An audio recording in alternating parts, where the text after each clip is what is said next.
سهل بن سعد رضي الله تعالى عنه قال قال رسول الله صلى الله عليه وسلم في الجنة 8 أبواب منها باب يسمى الريان لا يدخله إلا الصائمون বুখারী এবং মুসলিম শরীফের ভিতরে হাদিস হযরত সাহাল ইবনে সাআদ রাদিয়াল্লাহু তাআলা আনহু থেকে বর্ণিত।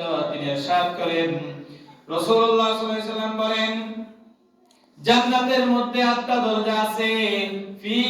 ফিল জান্নাতি 8 আবওয়াব, জান্নাতের ভিতরে আমি 8টা গেট রেখেছি, 8টা দরজা রেখেছি, 8টা প্রটোকল ভূমি আমি তোমাদের জন্য রেখে দিয়েছি।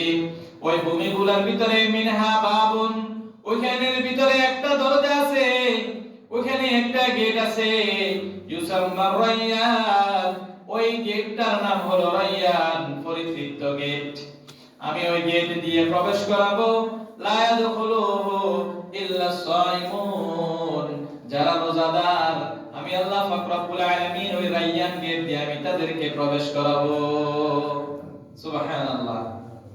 তাহলে আমরা যারা রোজাদার, আমাদের জন্য 1 নম্বর সুসংবাদ হলো জান্নাতের 8টা দরজা আছে। ওই 8টা দরজার মধ্য থেকে একটা দরজার নাম হলো রায়্যান।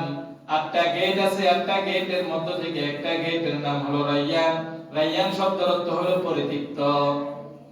আর ওই রায়্যান গেট দিয়ে লা ইয়াদখুলুহু ইল্লা সাইমুন, আমরা যারা রোজাদার, আল্লাহ পাক রব্বুল আলামিন আমাদেরকে ওই গেট দিয়ে প্রবেশ করাবেন। হাদিসের ভিতরে আসতেছেন, ব্যাখ্যাকাররা ব্যাখ্যা করতেছেন, আমি যে তোমাদেরকে জান্নাতের 8টা দরজার মধ্যে থেকে একটা দরজা রায়্যান দিয়ে প্রবেশ করাবো, এই দরজাটার নাম রায়্যান আমি কেন রেখেছি? রায়্যান শব্দের অর্থ হলো পরিতৃপ্ত। তোমরা দুনিয়াতে আমি আল্লাহ পাক রব্বুল আলামিনের জন্য রোজা রাখেছো, সারা দিন কিছু খাও নাই, পানির পিপাসা ছিল, তোমরা পিপাসা মিটাও নাই, ইচ্ছা করলে খাইতে পারতা, মান করতে পারতা, করো নাই। এইজন্য আমি তোমাদের জন্য রায়্যান দরজা রেখে দিয়েছি। আর ওই দরজা দিয়ে যদি তোমরা প্রবেশ করো, আর কখনো তোমাদের পানির পিপাসা হবে না। কি বলেন?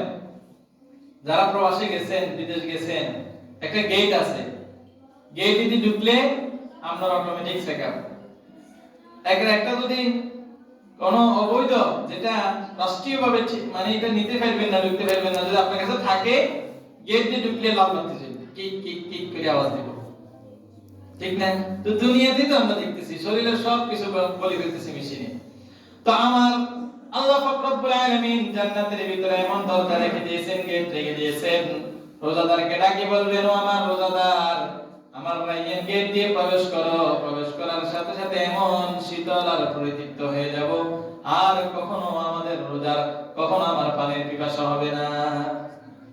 ইনশাআল্লাহ আমরা যারা রোজা রাখতেছি, আল্লাহ পাক আমাদের সকলকে আল্লাহ যেন ওর রায়্যান গেট দিয়ে প্রবেশ করা, পরিতৃপ্ত হওয়ার তৌফিক দান করুন। সকলে বলে আমিন। আমরা হতভাগা, অনেক রোজা রাখি না, আসলে কষ্ট নাই। রোজা রাখলে বিজ্ঞানীরা বলতেছেন, সায়েন্টিস্টে গবেষণায় আমরা দেখছি, পড়ছি যে ফ্যাটের ভিতরে কিছু ফোকা আছে, ওই ফোকাগুলা খিদার কারণে এমন ভাবে লড়াছড়া করে, খুঁজে, যে যেটা পায় ওটাকে ধ্বংস করে। বলছে যদি তোমার খিদার কারণে তোমার মুখ দিয়ে দুর্গন্ধ বের হয়, তোমরা রাখিও তোমার পিঠাগুলা ওখানে কিটকিট করতেছে, আর যতগুলা রোগ আছে, যতগুলা রোগে বাসা বাঁধছে, ওই রোগাগুলা, ওই পোকাগুলা সবগুলা রোগকে খেয়ে ফেলতেছে। আর পোকাগুলা খাইয়া এগুলাকে সারা মল ত্যাগ করতেছে পাকস্থলের ভিতরে। আর যখন তুমি খানা খাও, আর মলগুলা একসাথে হয়ে বের হয়ে চলে আসে। সুবহানাল্লাহ, সুবহানাল্লাহ। আমার খিদা মুখ দিয়ে দুর্গন্ধ বের হয় না, আর এই দুর্গন্ধগুলা বের হওয়ার কারণ হলো পোকাগুলা ভিতরে খুব বেশি নড়াচড়া করে। তারা খাদ্য হজম করার জন্য খাদ্য খুঁজে, যখন তার খাদ্য পায় না, বিভিন্ন রোগ আছে, বিভিন্ন পাথর আছে শরীরের ভিতরে, ছোট ছোট রোগ আছে, আর ওই পোকাগুলা সবগুলা রোগকে খেয়ে ফেলে। দৈনিক আপনি 1 ঘন্টা হলেও খিদার তাড়না রাখবেন, দৈনিক 1 ঘন্টা হলেও ক্ষুধার তাড়না রাখবেন, দেখবেন শরীর আপনার কাছে অন্যরকম লাগবে। আর এই বিশাল খিদা নিয়ে যখন আপনি খাবেন, আপনার কাছে একটু ভালো লাগবে।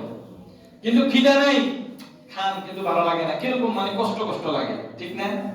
দেখেন আল্লাহর কত নিয়ামত। এই রোজার বিষয়ে আলোচনা করলে এটা বুঝে আসে। আল্লাহ পাক আমাদের সকলকে রোজাগুলো রাখার তৌফিক দান করেন। وعن ابي هريره رضي الله تعالى عنه قال قال رسول الله صلى الله عليه وسلم من صام رمضان ايمانا واحتسابا غفر له ما تقدم من ذنبه।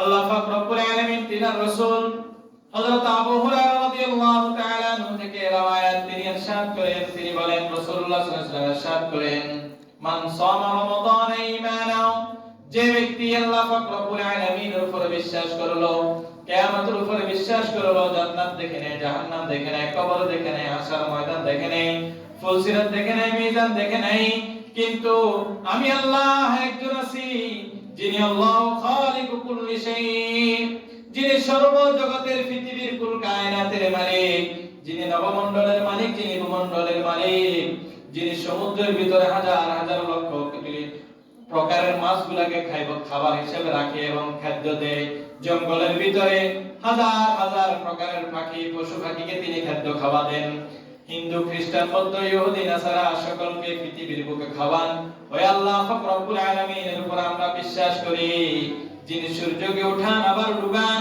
যিনি চন্দ্রকে উঠান আবার ডুবান, এত সুন্দর কুল কায়নাত সাজাইছেন, কিন্তু আমরা ওই আল্লাহকে দেখি না, বিশ্বাস করি।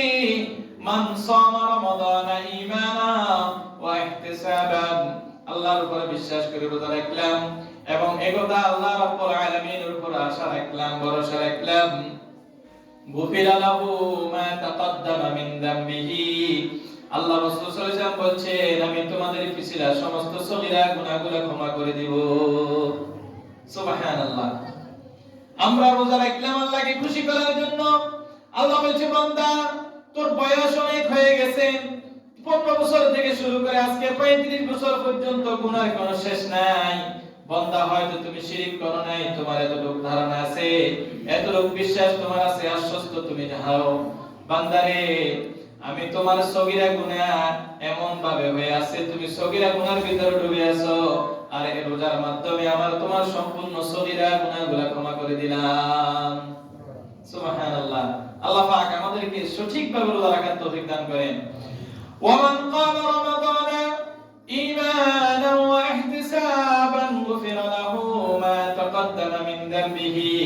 আল্লাহ রাসূল সাল্লাল্লাহু আলাইহি ওয়াসাল্লাম ইরশাদ করতেছেন, যে ব্যক্তি রমজান মাসেও তাহাজ্জুদের নামাজ এক দিনও সে মিস করলো না, তারাবির নামাজ মিস করলো না, এত কষ্ট হওয়া সত্ত্বেও সে তারাবির নামাজও পড়লো, তাহাজ্জুদের নামাজও পড়লো, আমি আল্লাহকে বিশ্বাস করলো এবং একথা সে আশা পোষণ করলো যে আমাকে আল্লাহ মাফ করে দিবেন, আল্লাহ পাক রব্বুল আলামিন তিনার রাসূলকে দিয়ে বলাইতেছেন গুফিরা লাহু মা তাকাদ্দামা মিন যামবিহি, আমি তোমার পিছলা সমস্ত গুনাহগুলো ক্ষমা করে দিলাম।